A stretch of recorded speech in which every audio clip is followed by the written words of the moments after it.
All right, welcome back, everybody. Brian Schwager here, founder of Wellness Movement Services, here to bring you the truth, raising the veil of deception, and talking about the whole topic is about the next evolution in the wellness and movement industry. And part of that evolutionary change happened at the turn of the century. Now, in episode 2, I brought your attention to the Flexner Report, and then I brought your attention to one of the greats of that time in the turn of the century, Dr. Royal Raymond Rife. So just to recap, unfortunately, modern medicine views healthcare as a symptom treating business. This is largely due to the influential work of Abraham Flexner and the groundbreaking creation of the Flexner Report back in 1910. The Flexner Report is the construct behind what we now call the biomedical model of disease that is focused on treating symptoms and labels instead of the cause. In this institutionalized biomedical model of disease, they omitted all forms of natural medicine and started discrediting various medical practitioners that focus on the cause rather than treating the symptom. Now, I found this article a couple of weeks ago after I did episode 2, and I'll attach this link to this video, and I want to just scroll down here, and this is Hans Reusch addressing John D. Rockefeller's end goal. So the stage was set for the education of the American public with a view of turning it into a population of drug and medico dependence. This is incredible. We need to know that there are natural ways to help mitigate disease and illness. And what episode 2 and now episode 3 is going to show you is that it was and still is possible to this day. But let me remind you, remember the theme for part 2 is we're working in, remember I started out with the future of medicine, the precision healthcare model, which is interesting because now we're looking at it as a precision AI medical model, precision healthcare model, I should say. But back then, they were calling it the biomedical model of disease. Isn't it interesting that now, remember I say this is an evolutionary process. So back then, it was biomedical because it was all about drugs and medicine. Now they're using technology, AI precision healthcare model that will include nanotechnology, nanomedicine, and a graphene-based sensor healthcare monitoring system. But I digress. But see how it's changed again. So the first evolution is what people were not aware of the Flexner Report and how natural medicine got hijacked. And they're certainly not aware of what's happening now. And you are not told about any of this, even though you paid for it. But I digress. And then we played tribute to Dr. Royal Raymond Rife. And then I found this the other day. I want to play this for you. I'm going to be playing part 1 here as we go into the next part, because we're talking about, sorry about this, because we're talking about Royal Raymond Rife here and frequencies. What is my big thing here? What is the body? A cybernetic, bioelectric, magnetic organism, a multi-system of systems. This is going to be very important as we move forward. I wanted to step into this era to show you, and I wanted to start out with Royal Raymond Rife, Dr. Royal Raymond Rife, because he was using frequencies. He knew that the body was bioelectric, that all bacteria, all molecules vibrate at a certain vibrational rate. So a sick cell vibrates at a lower vibrational rate compared to a healthier cell. And then where we're going to go after I play this short video is we're going to talk about the germ and the terrain theory, which is it's incredible to see what they did, how they set this up. That my parents' parents as well, my grandparents, I should say, they had no idea that they were being led astray. It's one of the greatest deceptions of all time. One of them is healthcare. All right, so let's listen to this, and I'm going to play excerpts from this. So I'm not going to play it all the way through, but I'll leave the link in this video, and I'm empowering you with information here. Here we go. Day, the name of Royal Raymond Rife may ascend to its rightful place as the giant of modern medical science. Until that time, his fabulous technology remains available only to the people who have the interest to seek it out. While perfectly legal for veterinarians to use anything to save the lives of animals, Rife's brilliant frequency therapy remains taboo to orthodox mainstream medicine because of the continuing threat it poses to the international pharmaceutical medical monopoly that controls the lives and deaths of the vast majority of the people on this planet. Rife's inventions include a heterodyne ultraviolet microscope, a microdissector, and a micromanipulator. When you thoroughly understand Rife's achievements, you may well decide that he has the most gifted, versatile scientific mind in human history. The result of using a resonant wavelength is that microorganisms which are invisible in white light suddenly become visible in a brilliant flash of light when they are exposed to the color frequency that resonates with their own distinct spectroscopic signature. Rife was thus able to see these otherwise invisible organisms and watch them actively invading tissue cultures. Rife's discovery enabled him to view organisms that no one else could see with ordinary microscopes. By 1920, Rife had finished building the world's first virus microscope. By 1933, he had perfected that technology and had constructed the incredibly complex universal microscope, which had nearly 6,000 different parts and was capable of magnifying objects 60,000 times their normal size.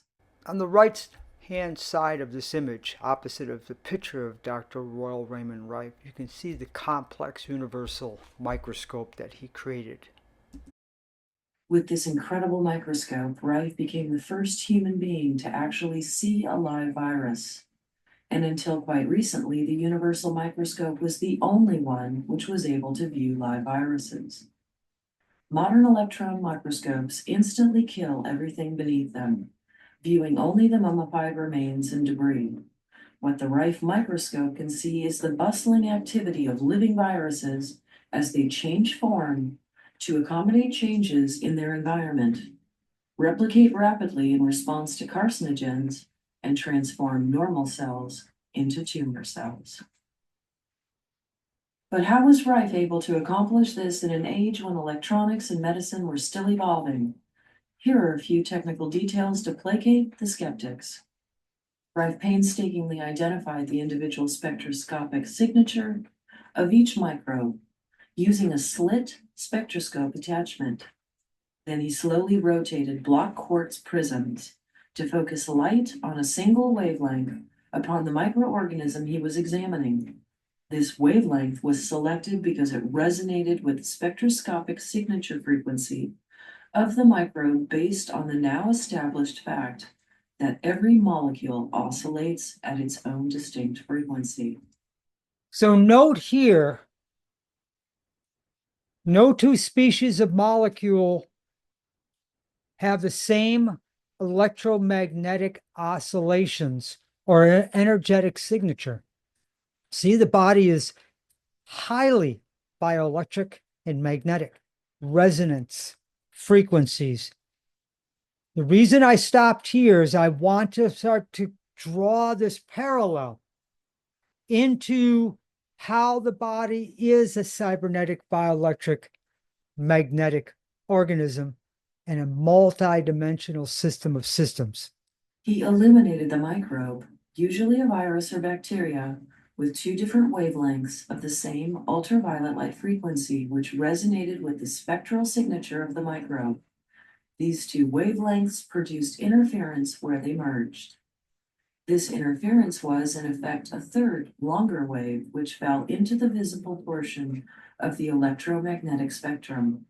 This was how Rife made invisible microbes visible without killing them, a feat which today's electron microscopes cannot duplicate.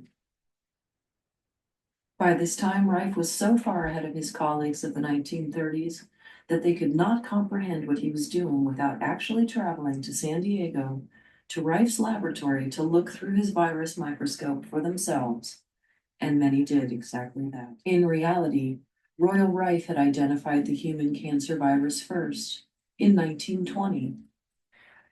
Now, I skipped the first part where they said that Virginia Livingston was the first person to discover that there was a virus that caused cancer, but actually it was Dr. Royal Raymond Rife. Rife then made over 20,000 unsuccessful attempts to transform normal cells into tumor cells. He finally succeeded when he irradiated the cancer virus, passed it through a cell-catching ultrafine porcelain filter, and injected it into lab animals. Not content to prove this virus would cause one tumor, Rife then created 400 tumors in succession from the same culture. He documented everything with film, photographs, and meticulous records. He named the cancer virus Cryptocytes primordialis. This term, Cryptocytes primordialis, will be something that I will be referring to again later on when we get into talking about the germ versus the terrain theory. His distaste for medical politics, which he could afford to ignore thanks to generous trusts set up by private benefactors, left him at a disadvantage later when powerful forces attacked him. Coupled with the influence of the pharmaceutical industry in purging his papers from medical journals, it is hardly surprising that few have heard of Rife today.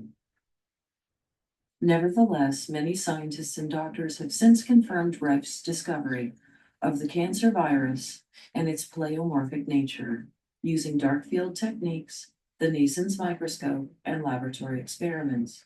Rife also worked with top scientists and doctors of his day who also confirmed or endorsed various areas of his work. By increasing the intensity of a frequency which resonated naturally with these microbes, Rife increased their natural oscillations until they distorted and disintegrated from structural stresses. Rife called this frequency the mortal oscillatory rate, or MOR, and it did no harm whatsoever to the surrounding tissues. Now, I want to go back here for a second where he uses the term pleomorphic. Nevertheless, many scientists and doctors have since confirmed Rife's discovery of the cancer virus and its pleomorphic nature. Pleomorphic nature, the ability of an organism to change its shape, size, and biological function in response to environmental conditions. And this will lead us right into the germ theory versus the terrain theory, because when the terrain changes, here is in this definition, which I found on Google, so thanks to our AI here, in response to environmental conditions. Again, the ability of an organism to change its shape, size, and biological functions in response to environmental conditions. So you change the environment, that is going to morph.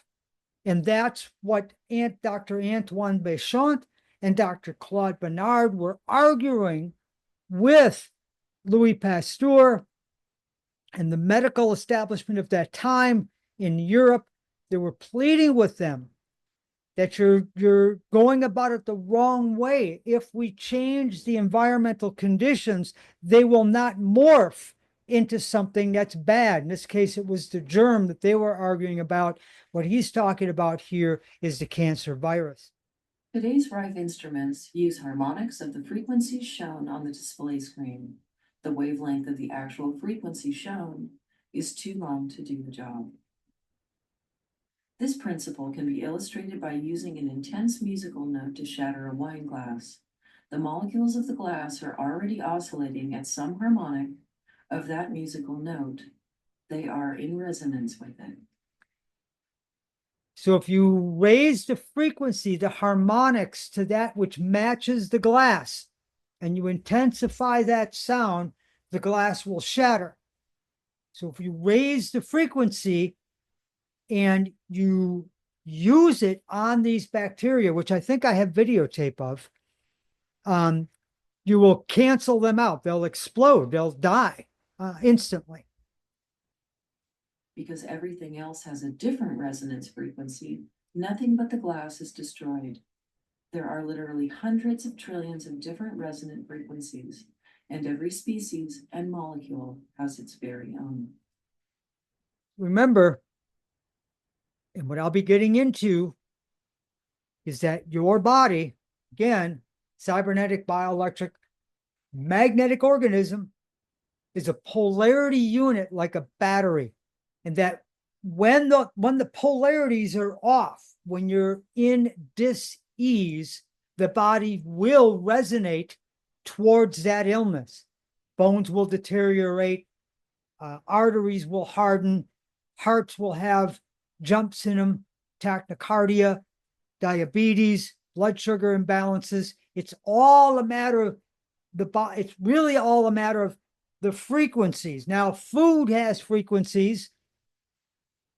Organic food versus non-organic, tap water versus purified, structured water, and that the body is like a battery. So you have a negative and positive charge. And when your polarity is off, you have more oxidative stress, your eating and dietary needs, if you will, but your eating plan is off.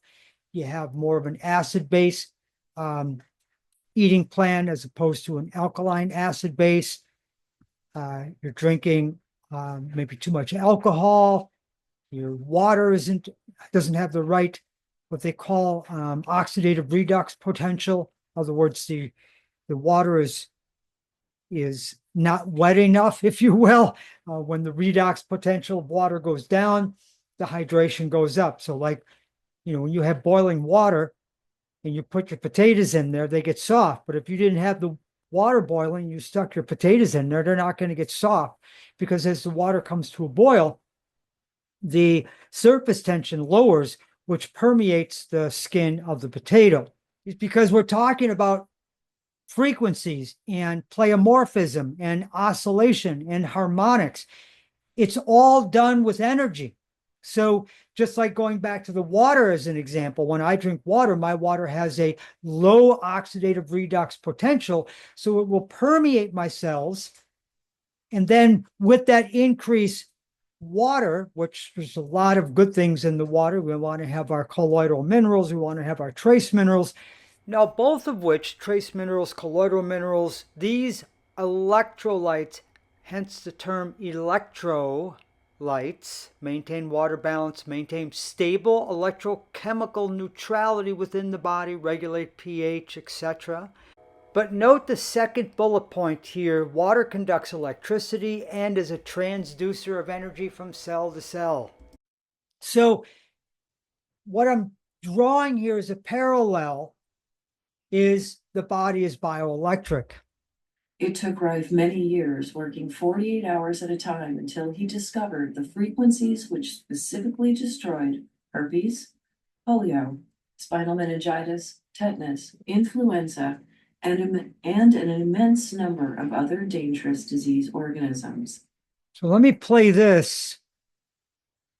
Pretty old footage, but we can watch him use frequencies to kill bacteria.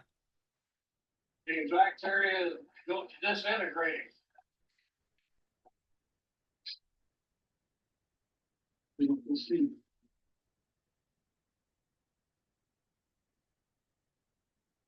Now you can see the disintegration of the bacteria going into pieces. This is killing bacteria without harm to the human cell.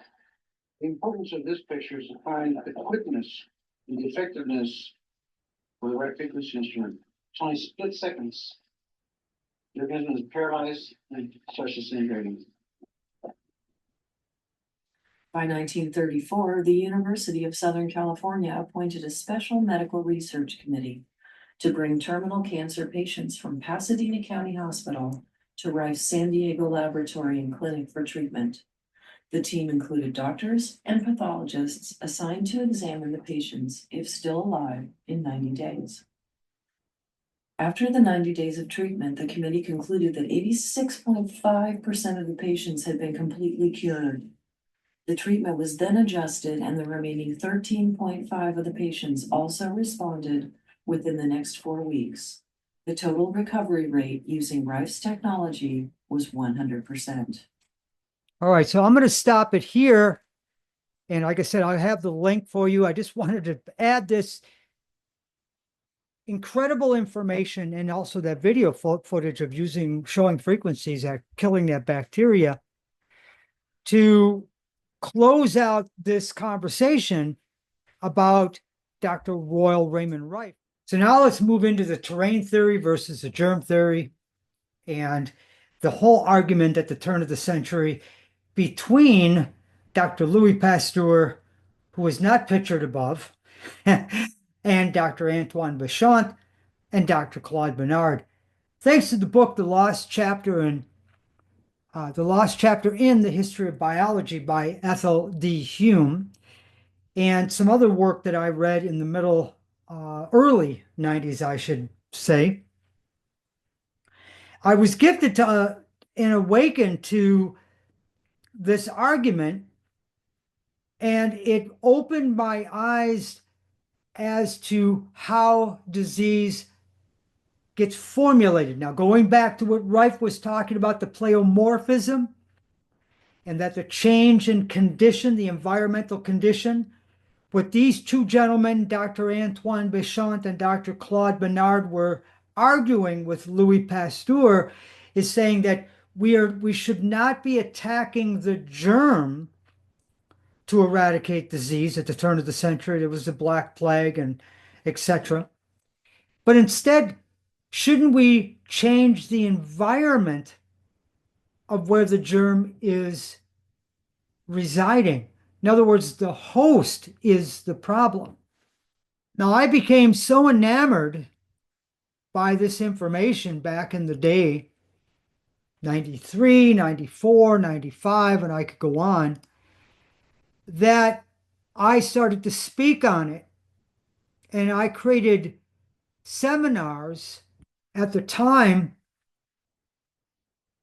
which were called Why Do We Get Sick? Why do we get sick? You know, here I was in the early part of my career morphing into a holistic personal trainer and listening to all my clients every winter calling to cancel because they were sick. And I didn't know any better. I just thought, well, you got the cold. You got a cold or a flu. You caught it.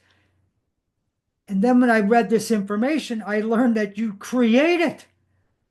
We create our own symptoms. So I did an experiment on myself. After cleansing my body, I went out and I got it dirty again, drinking the wrong liquids, if you know what I mean, eating the wrong foods. And within 48 hours, I had a runny nose and a fever. And if I went way off the reservation, then my symptoms would be even worse. And the symptoms are based off of what's wrong. So a bacterial infection versus a viral infection. And I'm not going to get in here and talk about immunity to y'all. But the point I'm making, it was all about the environment. So I thought, well, why don't I just do a presentation in Milwaukee and just say, hey, this is how I think we get sick. And let's ask the public how many people in my audience, I would ask them, how many of you out there know how the immune system works? And practically nobody raised their hand. And if they did, I mean, they had a good attempt at describing it. But don't you think we ought to know how it works? It's the how. They don't teach us this stuff. We had to go and learn it at our own. Okay, don't get me wrong. There's a lot of people who understand what to do now. Take vitamin C, take echinacea. It's a lot more than that, but at least you're on the right track. But back, like when my mother was sick and I was a very sick child, we didn't know how. We just followed the doctor's advice. But how? How does it work?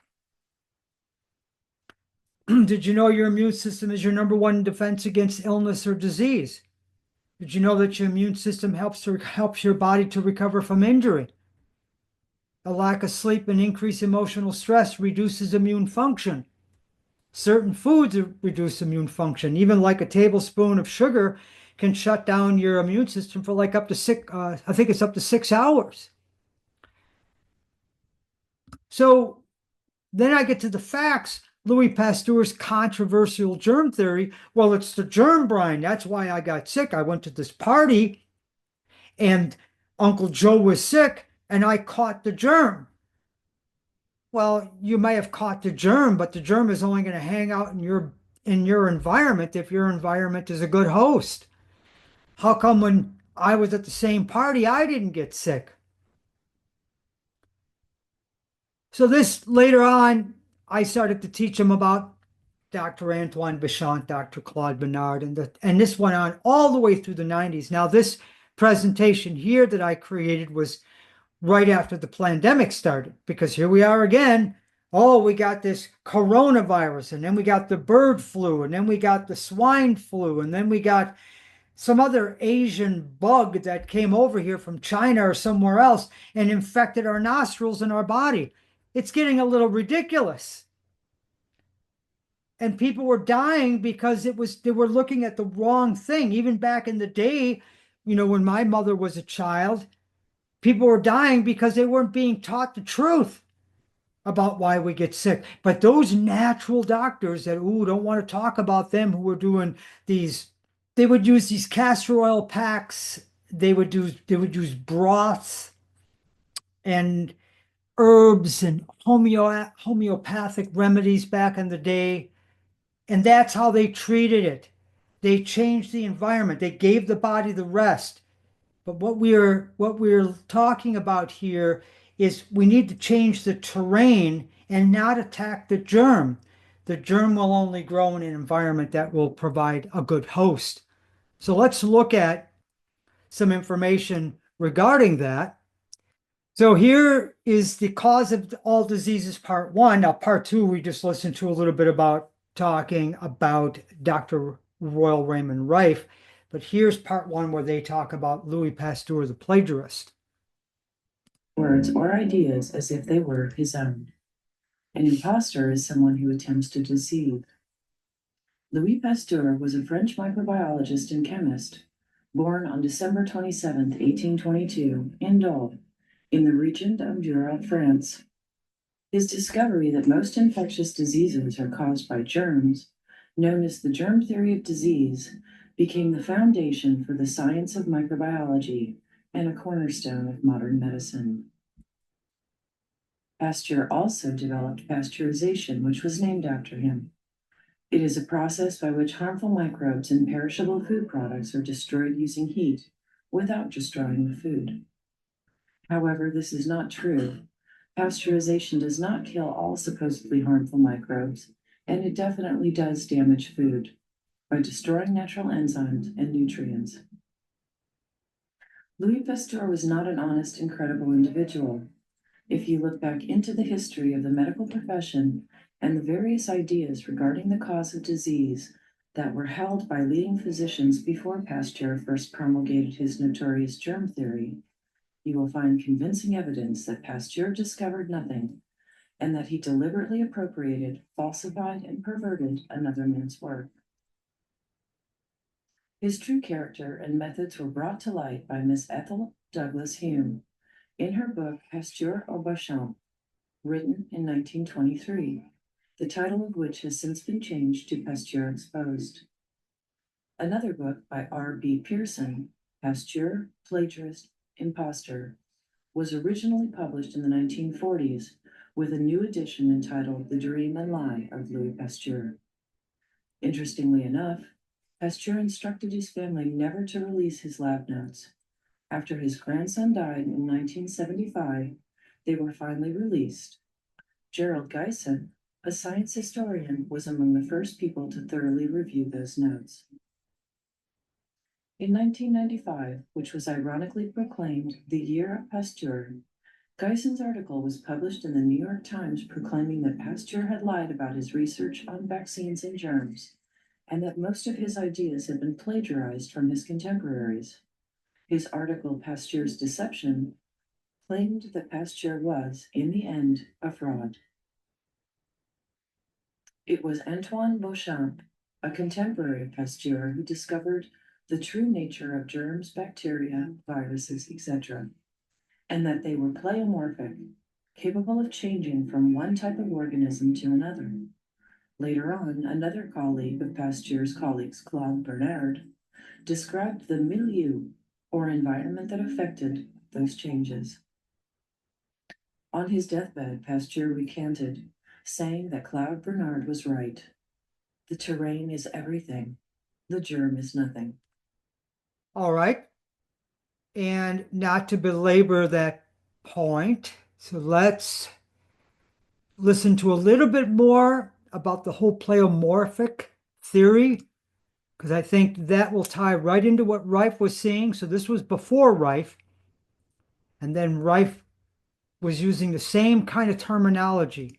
So they were all on the right path. It was really interesting. Antoine Beauchamp, a French biologist, who was Pasteur's contemporary, developed and demonstrated a pleomorphic theory, essentially that bacteria change form and are not the cause of, but the result of disease. Beauchamp discovered that these microorganisms, germs, feed upon the poisonous material which they find in the sick organism and prepare it for excretion. So they find it in the sick organism. Again, it's the environmental condition. It's the host that's dirty. These tiny organisms are derived from still tinier organisms called microzyma. These microzyma are present in the tissues and blood of all living organisms, where they remain normally quiet and non-acting and harmless. When the welfare of the human body is threatened by the presence of potentially harmful material, a transmutation takes place. The microzyma changes into a bacterium or virus, which immediately goes to work to rid the body of this harmful material.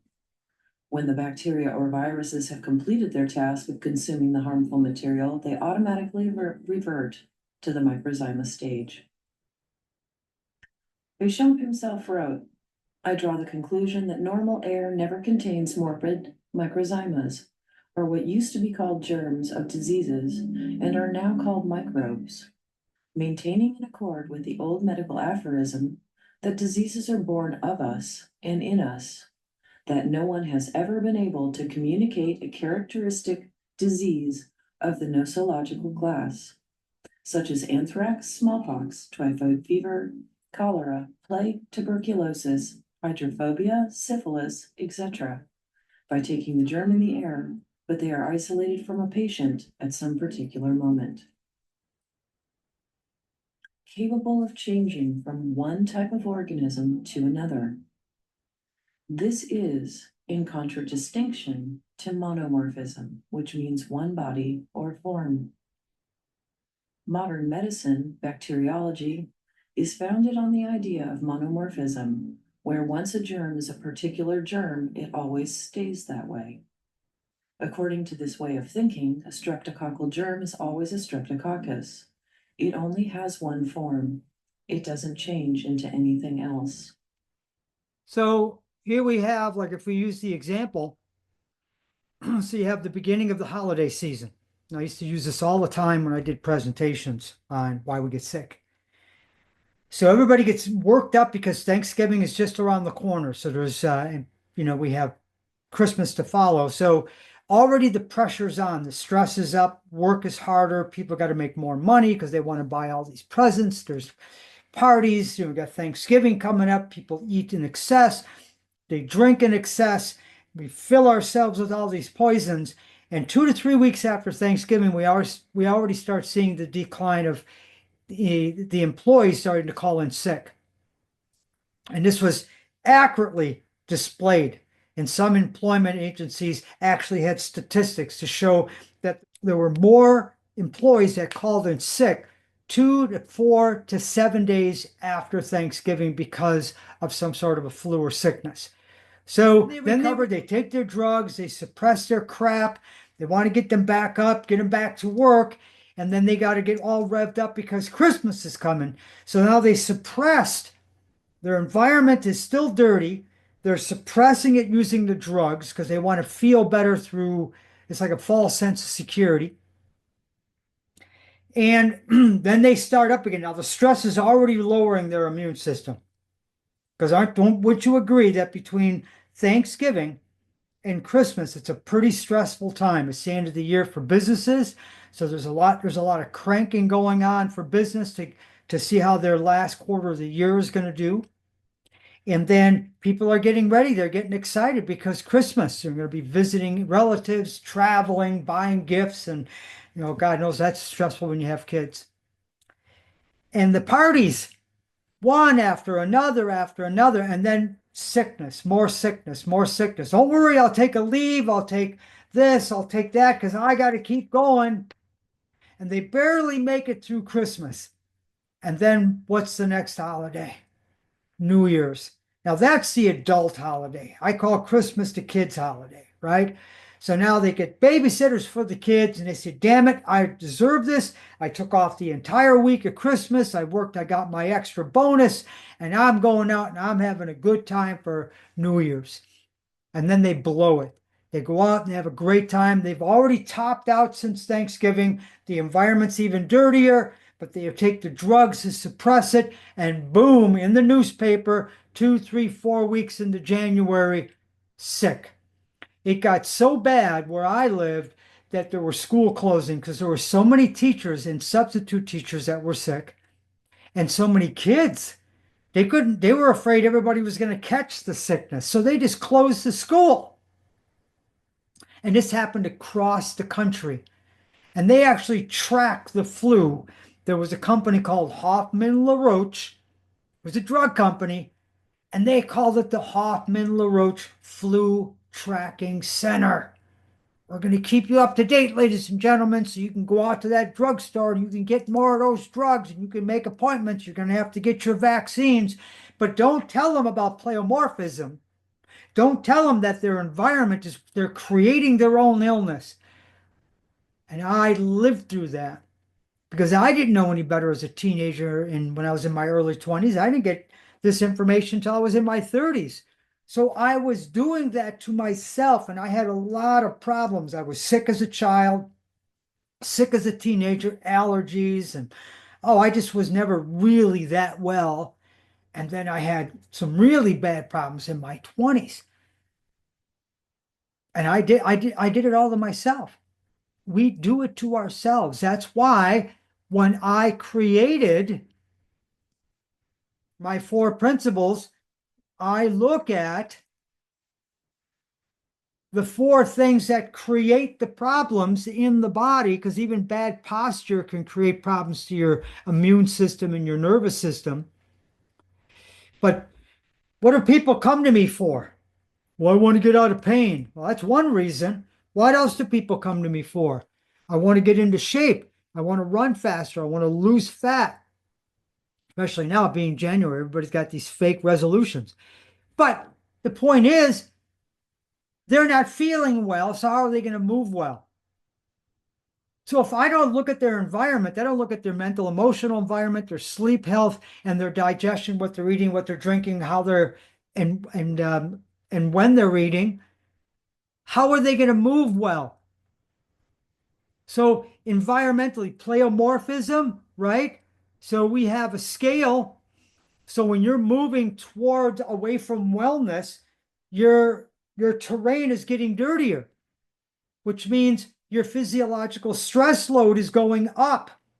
So your rating for readiness for exercise is going down.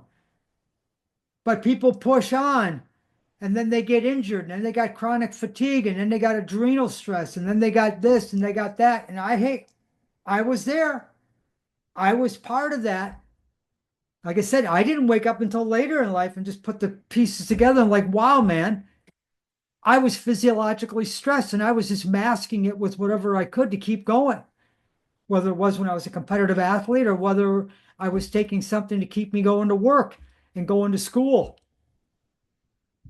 All right, so driving that point home about pleomorphism and about the terrain and the germ theory and who was funding Dr. Louis Pasteur? Well, the same guys that were funding Abraham Flexner, the same ones that were funding the pharmaceutical companies. These money barons, these Rockefellers, the Carnegies, the J.P. Morgans, they had a stake in this business from the beginning.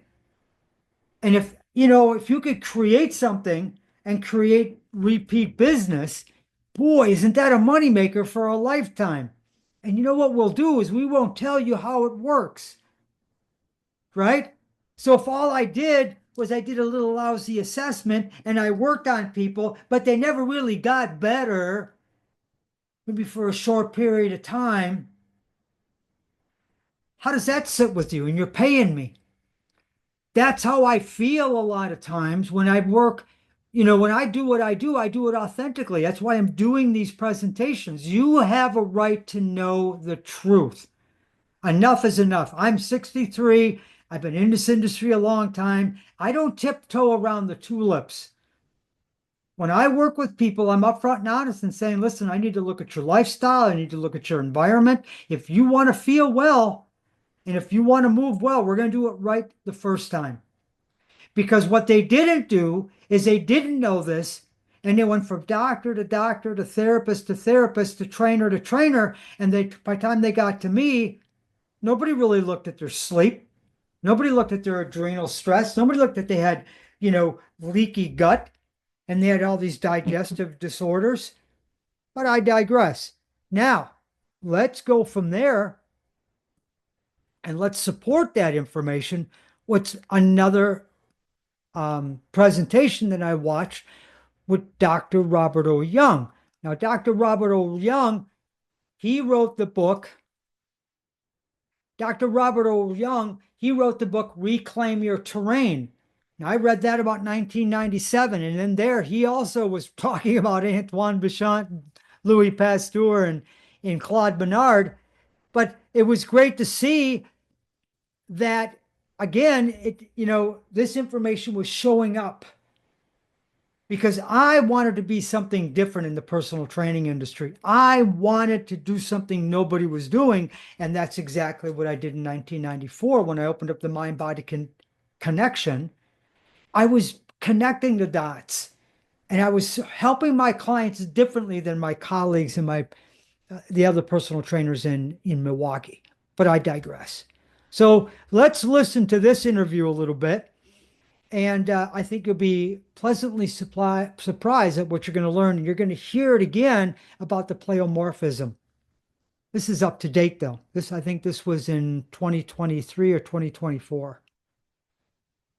Or is it due to something else? Do diseases come from other causes? And could they be chemical? Could they be radiation in nature? Could they be EMF related? What could they possibly be? So these are just questions in a very broad way that we're going to be looking at this morning. So let me first welcome both of my guests this morning, Dr. Robert Young and Dr. Andy Kaufman. Welcome. Thank you so much for joining me here today.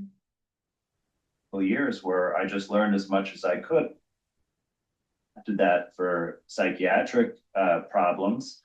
And so I said, all right, this sounds impressive because she really made a strong scientific criticism of mainstream, psychiatric drugs, which agreed with everything that I researched and proposed this. So I, tried it myself. I tried it with a colleague who had anxiety, and it was the first time I had seen someone with anxiety have a complete remission, without doing anything psychologically, just by doing a nutritional protocol. And so, you know, that really led me down a path of discovery over the next several years where I just learned as much as I could, but I didn't have a conceptualization of terrain theory or any other alternate theory of biology because there wasn't like a systematic curriculum. I mean, you know, I could have gone to like a naturopathic textbook or something, but I think that would have probably misled me, you know, by having incorrect conceptualization. So what I just did is I studied everyone out there who was doing different things and they were effective, right? And they were different types of things. Like in one of the things I learned about natural healing is that there's always more than one way, right? There might be, for example, a plant that grows in Australia and heals people in Australia, and the plant doesn't grow in North America, but a different plant grows here that does the same healing, right? So there is this redundancy in nature, and we can have many approaches. But as I observed what led to people recovering from illness, I then eventually, then I heard about terrain theory, and I'm like, oh my gosh, all of this stuff is all based on terrain theory. So that's when I really started looking into the details of that and originally came across the bacterial germ theory aspects and Béchamp and Claude Bernard and Louis Pasteur and their research.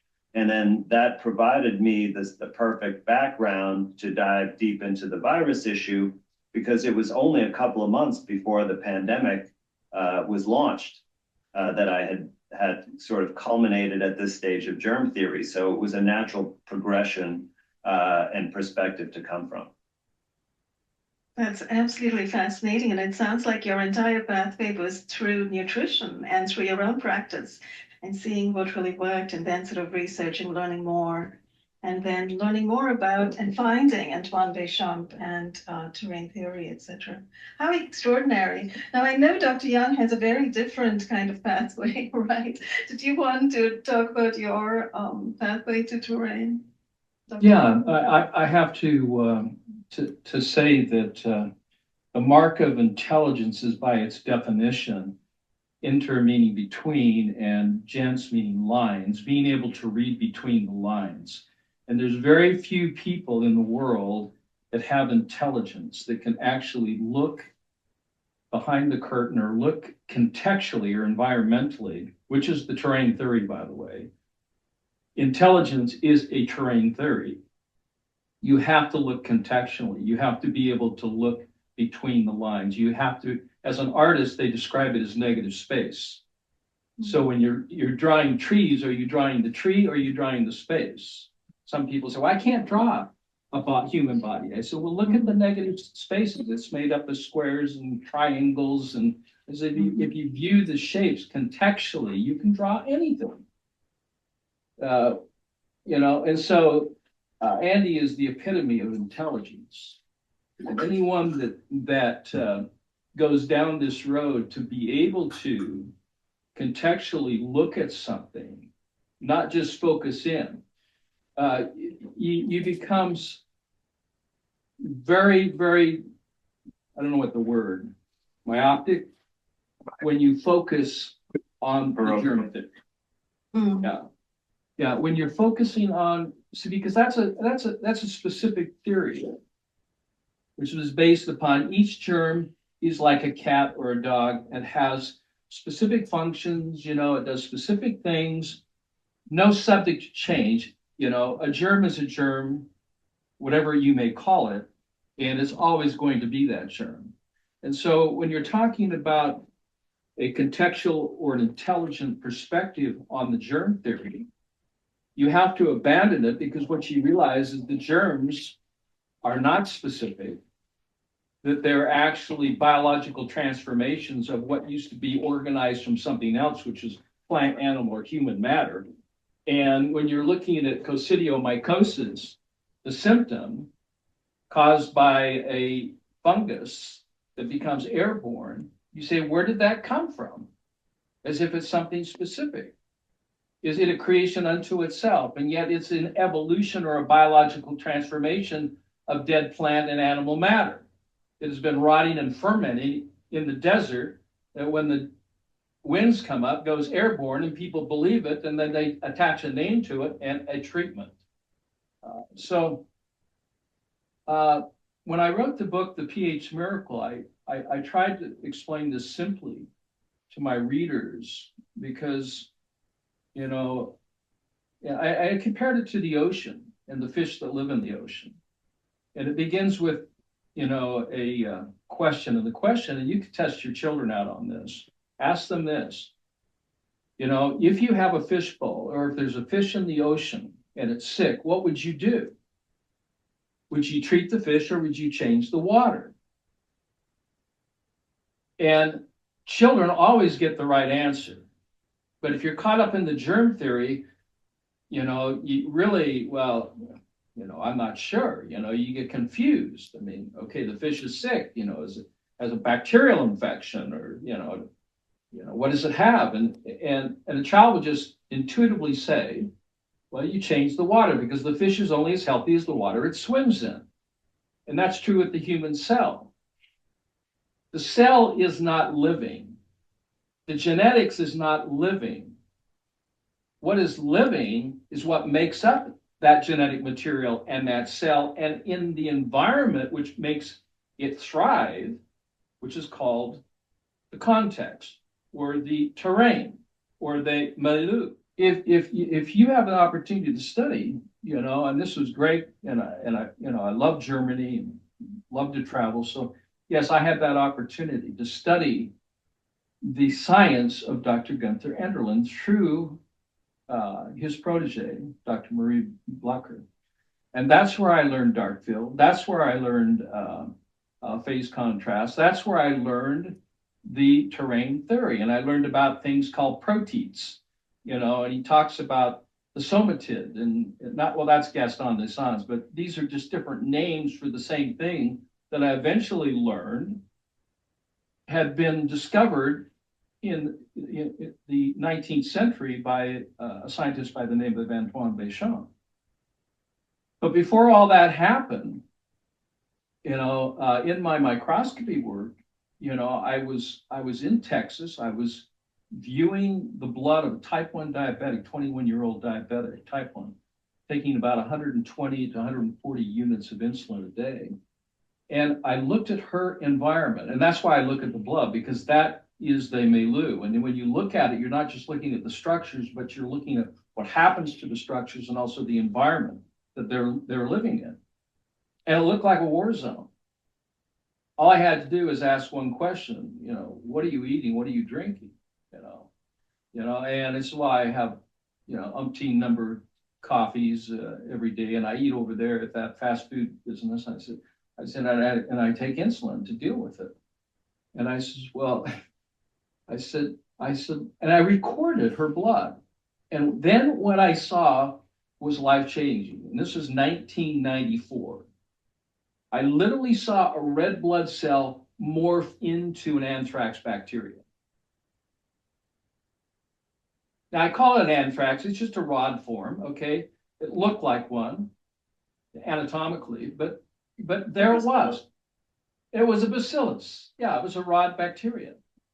The thing that fascinated me, that it evolved back into a blood cell again.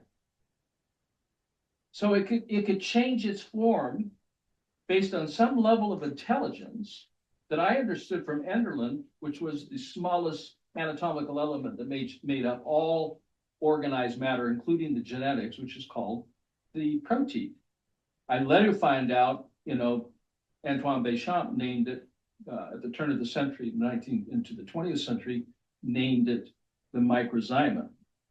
And I had to travel to Paris to get his work, and I brought back 27 microfish that were in the archives at the University of Paris, of which I've translated lace microzymas. And I literally am sitting in the library weeping, holding his book, Antoine Béchamp's book. I'm jumping around a little bit, but it all could come together, I hope. And he had, with his hand, painstakingly drew the transformation of cells and their evolutions into different bacterial forms. And this is in the late 1900s.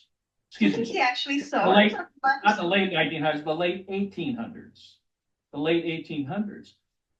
He'd look at the microscope and he would watch these transformations take place, which I see all the time now. Why? Because I'm not staining the cell. I'm not poisoning the cells. I'm not isolating those cells. I'm allowing them to remain in Live virus. their environment and allow them to evolve with that change that took place, which is an oxygen deprived change that causes then cells to adapt. And what Enderlin taught, what Béchamp taught, and later others that followed, like Dr. Livingston Wheeler, she wrote a book on this, very, very important. But and she was ridiculed. She was a medical doctor, saying the germ or the cause of disease is the progenitor cryptocide. That's what she called it. So there it is. There's that cryptocide word I was alluding to before earlier in this presentation, where I used the term cryptocide primordialis that was discovered by Dr. Royal Raymond Rife. He discovered that before Virginia Livingston. So I just want to give credit where credit is due. But regardless to the point, you get what he's saying so far? It's environmental.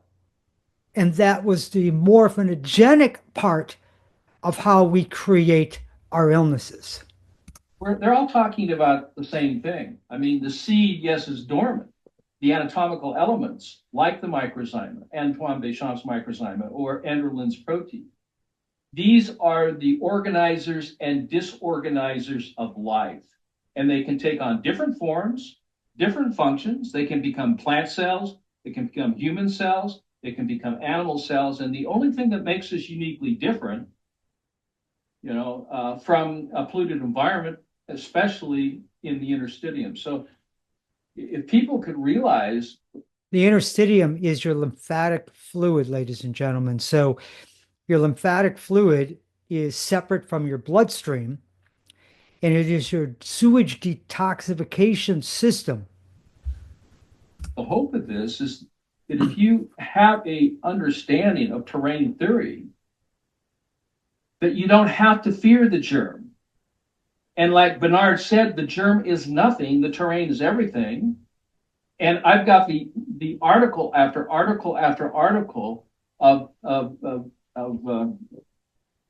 I translated from French to English of Antoine Béchamp pleading with the king, pleading with the media.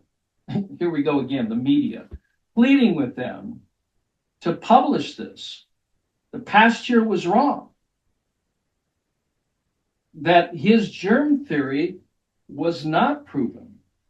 But here again, as Antoine Béchamp said, there's nothing so false that does not contain an element of truth, and so it is with the germ theory.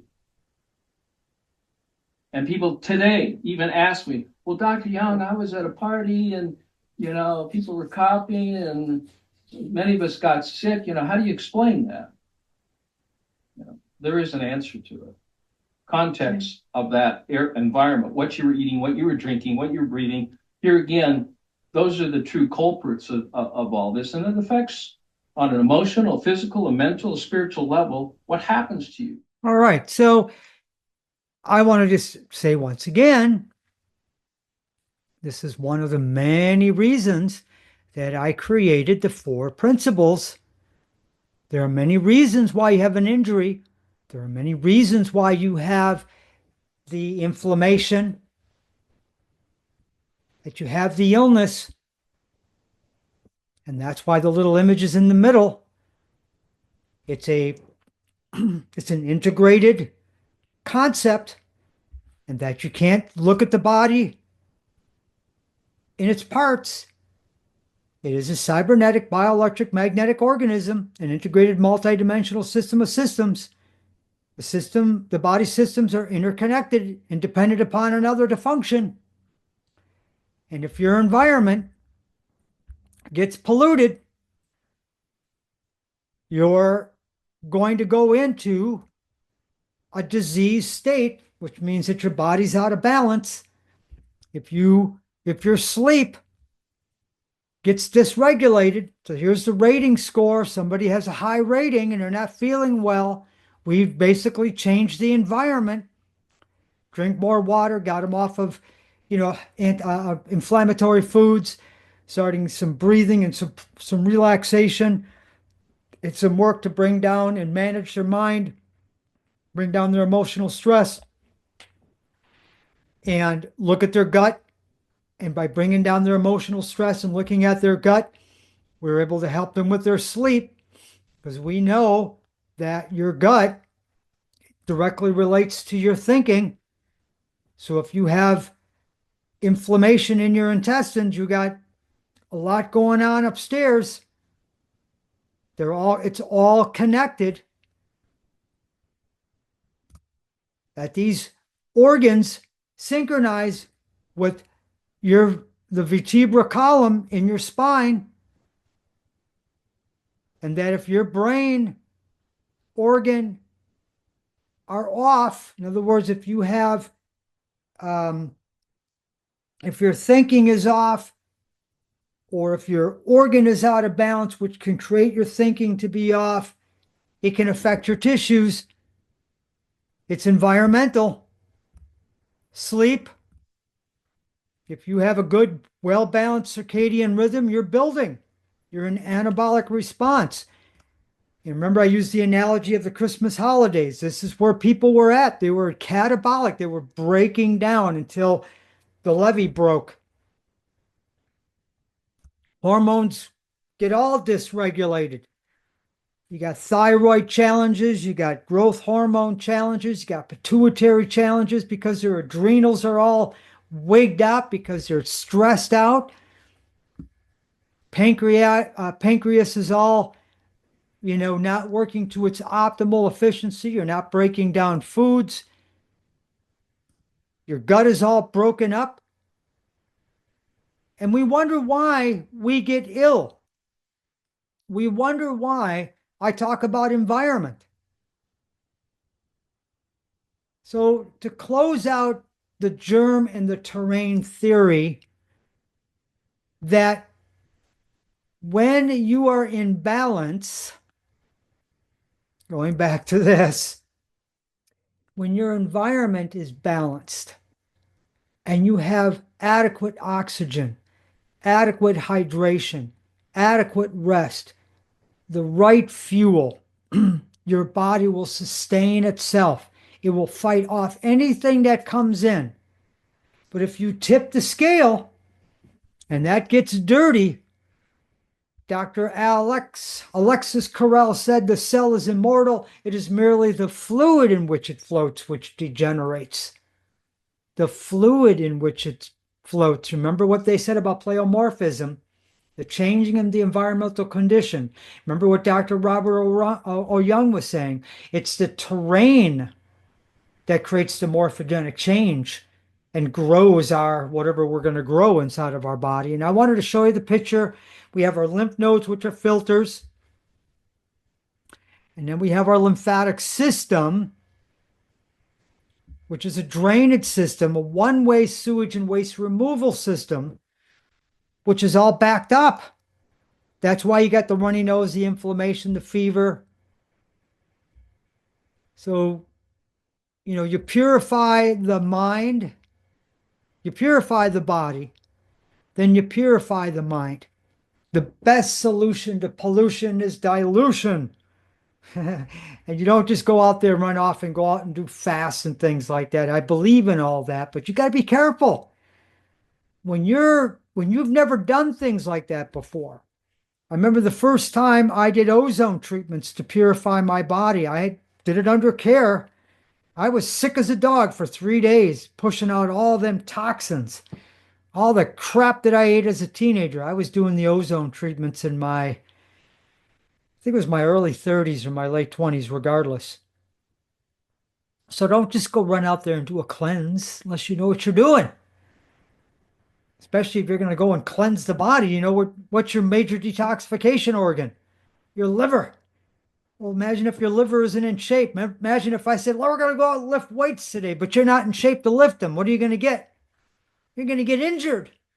So what do I always do? I prepare your body for the intensity. So if you're going to do a cleanse, you got to do it right, do it smart. But what you can do is start eliminating that which no longer serves you. Start decreasing your sugar intake. Start decreasing your processed foods. Make your last meal of the day smaller. These are the things I do with my clients. I take baby steps with them. They're not ready to jump into doing cleanses right away unless they're guided. So I can start with little mini cleanses. Okay, we're going to cut back on sugar. You're going to go down to 1 cup of coffee today. You're going to go from drinking maybe 20 ounces of water to maybe 30. Half your body weight in ounces. You don't just go like, half my body weight in ounces is what? 70? So would I start, if I'm only drinking 15, 20 ounces a day, would I go right up to 20 or 70? No, that's stupid. You add a little bit every day. It's intelligence. It's like Dr. Robert O. Young said, I read between the lines. Let's take a look at how and what we can do today so that we can live better tomorrow. Don't give up hope. Keep hope alive. Have unwavering faith. Mark 5:36. That's it for today. Be well. Bye for now.